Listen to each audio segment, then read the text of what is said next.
to the BookEnds YouTube channel. I'm James McGowan. Hi, I'm Jessica Faust. And we are literary agents who have taken our popular blog to YouTube to discuss all things publishing.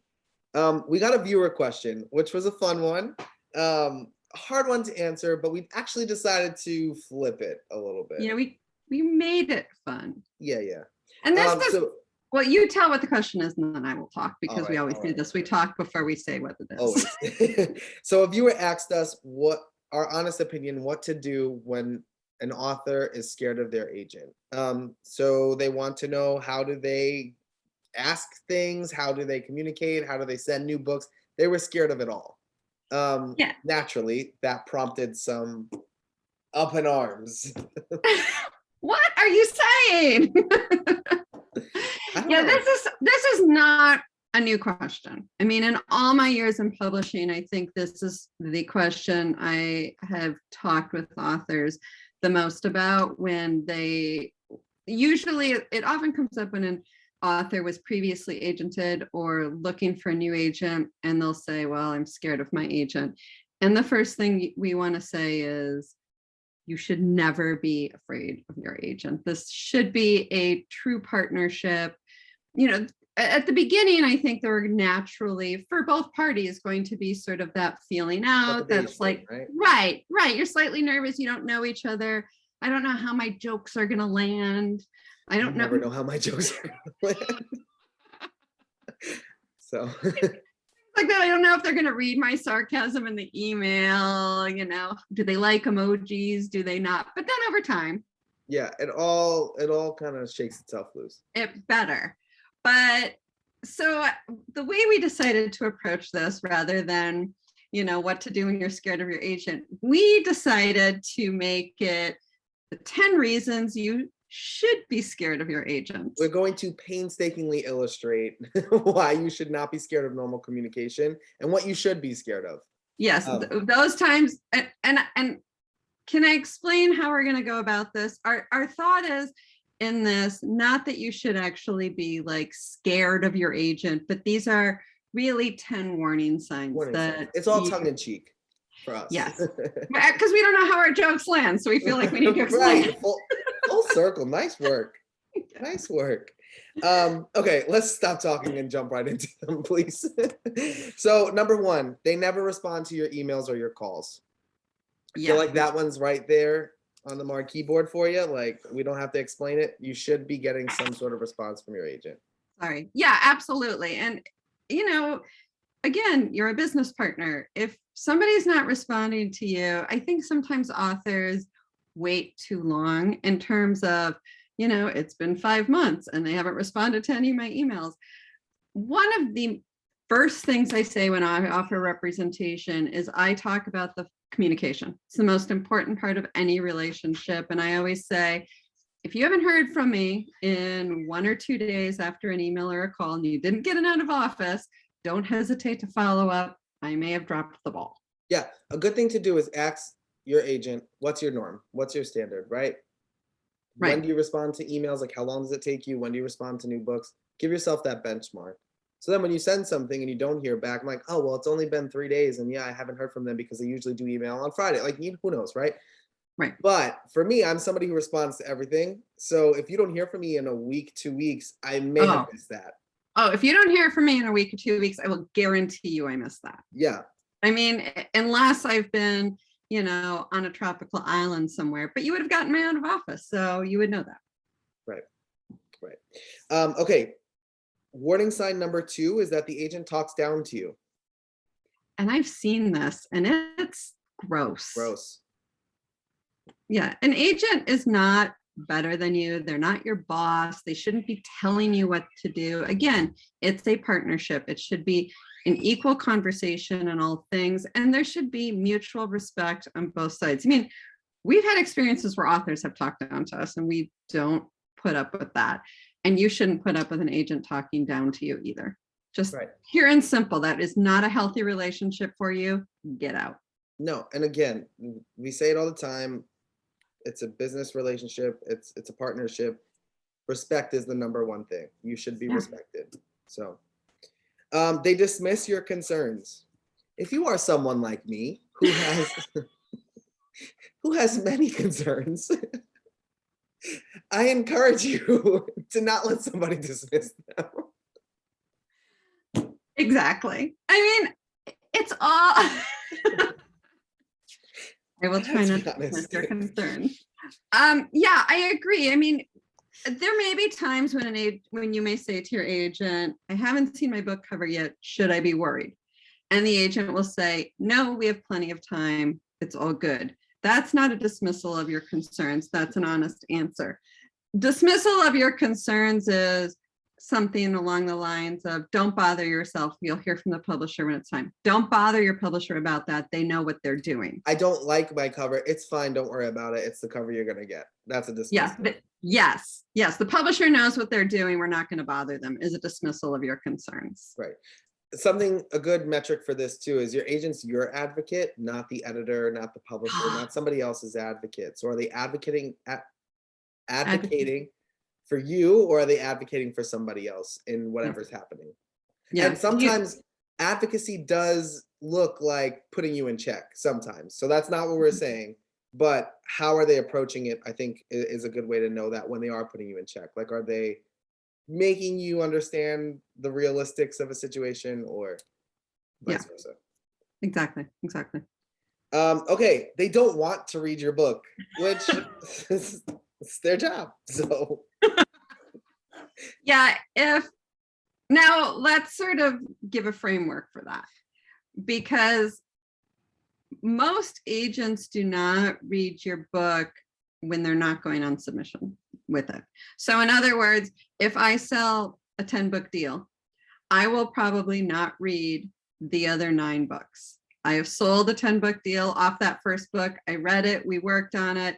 Now you are working with your editor. And to be honest, for me personally, it muddies the water for me as the agent to be giving you all sorts of feedback that the editor might disagree with. I have sold many a book where we've done revisions where the editor had a different vision for it and went ahead and changed it. I don't want to put you through that with every book. That being said, you talk a little bit about what we mean when we say they don't want to read your books. Yeah, well, if somebody sends it and they're like, well, it's not my thing, or yeah, I'm not going to read this, or they give you notes and they didn't read it, or they just don't seem to show enthusiasm or investment in the next project you're sending them.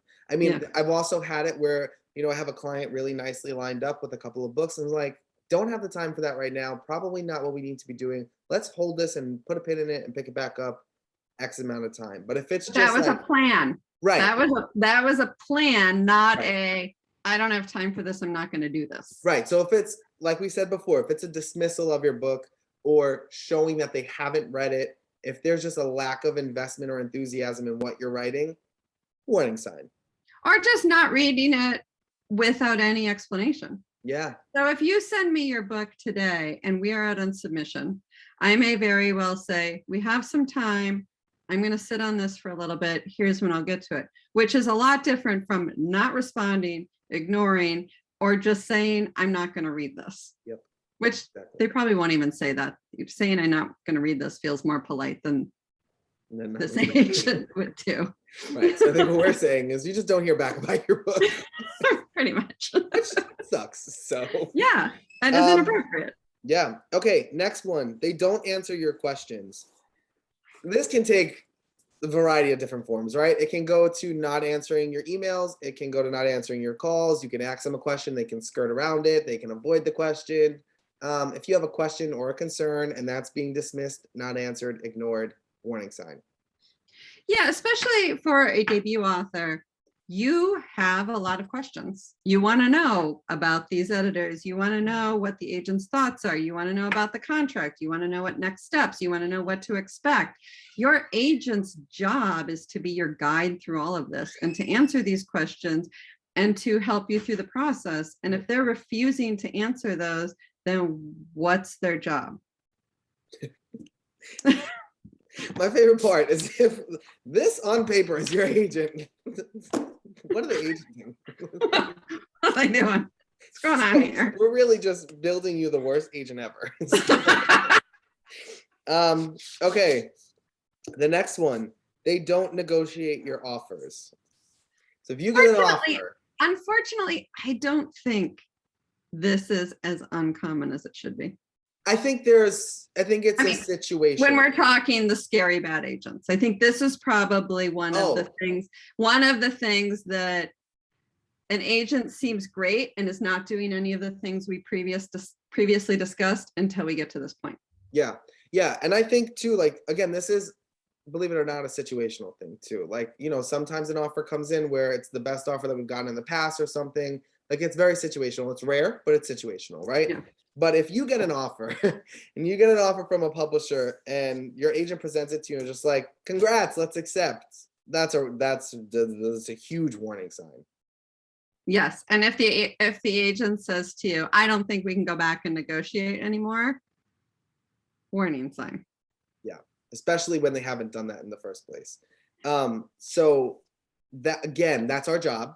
And when we get an offer, there are many, and we've talked about this in another video too. There are many moving parts of an offer, many things to negotiate. I have never in my shorter career seen an offer come through that was chef's kiss, perfect, nothing to do. Never.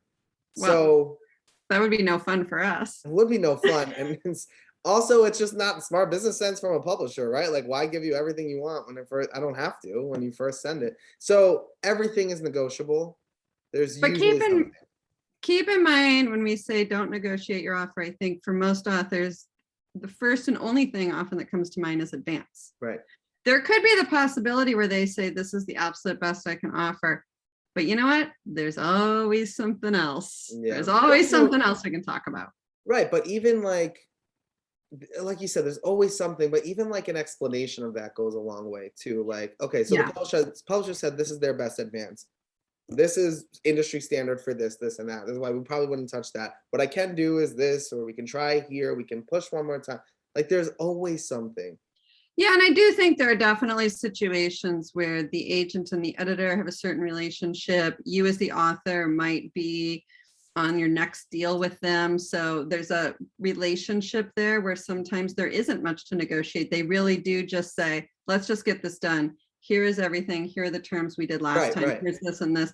And so, but it shouldn't make you feel like your agent is not negotiating because they're friends with the editor instead of your advocate. Right. Again, who are they advocating for? And trust your gut on this too. I think you would know. And if you look at an offer and you're like, the rationale makes sense to me, I'm comfortable with that. Or if you look at it and you're like, we'll push. What are you doing? Do something. And then the agent does, like, it's a conversation. Yeah, if you ask your agent, well, can we ask for more? And they come back with a whole list of reasons why not. Right. I would question that. Right. Part two of that is that they don't negotiate your contract. What I do want to say is that a lot of this is behind the scenes. Excuse me. The don't negotiate your contract is entirely behind the scenes. Yeah. From an author standpoint. Right. So we get that contract, we usually negotiate it, and then we present it to an author. I think in this part, something to note, when you get a contract that's been negotiated, a lot of those changes will be bolded. Yeah, you should be able to see it. Sometimes they're in the sidebar, sometimes they're bold. The publisher usually strikes out what's been taken out. So you can clearly see that things have been done and it's not just a very clean document. And if you have questions, ask. We've done videos on this too, and maybe we should do another one, like read your contract. We should do that, read your contract. We should please crop this part out. No, we can include that. If you're reading it and you have questions, you will have that conversation. You will see that things have been negotiated. You will see that just the understanding of the language. Yeah. Yep. 100%. Okay. No contract should be signed without something being done to it. Mm-hmm. It's as simple as that. There should be something in there that's new, that's a boilerplate to that agency, that's a boilerplate for you. No contract should look like it just came from the publisher and was handed to the author. And they're a malleable thing for the most part. There are certain clauses that a publisher might not want to touch or change in the way your agent wants, but something in that contract's got to change. I can guarantee that something has to change. Some comma was changed somewhere. Right. There's an apostrophe amiss on this 36-page document that somebody's got to find. So, okay, the next one. They're not planning the next steps in your career. Yeah. Yeah, this should be a conversation you should never write a book once you have an agent without a You conversation. should never write a book. Never write, just never write a book. Don't do it. Get out now. Once your agent said, your agent should be involved in all of that. So you shouldn't be off writing books to just send to your agent without any forewarning and conversation about the market for that book, career-wise, how that fits into your brand, how it fits into your vision. So if you're not having those conversations with your agent, or the agent is unwilling to have the conversations, or doesn't seem to understand the market well enough to have those conversations. I think what you're looking for here is involvement. Like your agent's involved. They want to know what you're doing next. They're saying, well, what about we try this, or don't do that? What about this, or can you tweak this? You're looking for some level of involvement. Yep. And I think that'll change for every author and every agent too. Yeah, every experience is always different. Right. The next one, they have a negative social media presence or a negative outward reputation. It's a fun one. Yeah, I think if it's an agent who seems to be overly critical, pessimistic about everything in publishing, and especially even on social media, it might be a little scary depending on how their relationships are with other publishing professionals and editors. And again, this is a comfort level thing. This is entirely your decision to make. But if you're reading their tweets and you're not comfortable with them, for you, that's a warning sign. Yeah, I think so. And I agree. I think what you said about that, about comfort level, is exactly it. It's going to be different for everybody. Mm-hmm. Okay, last one is kind of our catch-all, right? Like, they're not offering you what you want or need from an agent, and that is different for everybody. There is so many different things, from communication to the negotiations to anything as an agency, as an agent individual, that you don't feel you're getting. You've had the conversation about and asked about and advocated for yourself for, could be a warning sign for you.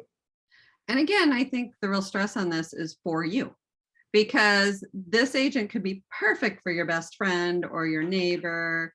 But the communication styles can be very different for different people. And if it's just not working for you, it's not working for you. It's as simple as that. We've seen it happen, right? We've seen friends who have the same agent who are like, oh, I love this person, and I didn't get along with that person. Right. It's personality, and as much as we say be professional, whatever, personality still plays into business. Yeah, I mean, you see it with bosses. I mean, how many people have had the same boss, or teachers? I mean, how many times have you had one kid who had a teacher and another kid, and it was just like night and day who this teacher seemed to be for these two different kids? Yeah, exactly. So, okay, those are our 10 reasons. We hope they're helpful. Again, we were being a little tongue-in-cheek about it, but we think that all of those things are something to watch for in your own agent-author relationship. We don't expect all of them to pop up in one agent. That is definitely a villain from some television show somewhere. But warning signs. So we hope they're helpful. Don't forget to like and subscribe, and we'll see you back here next time. Bye.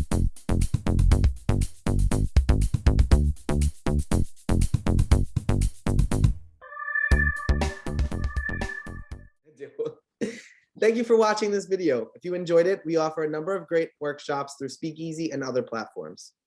These workshops have been a fun new thing that we've been doing, not just me and James, but others at BookEnds, where we work with you interactively on critiques, queries, and insights, and answer questions into publishing. So you can find out more information on our website or through speakeasy.com, and we hope you'll sign up. Bye.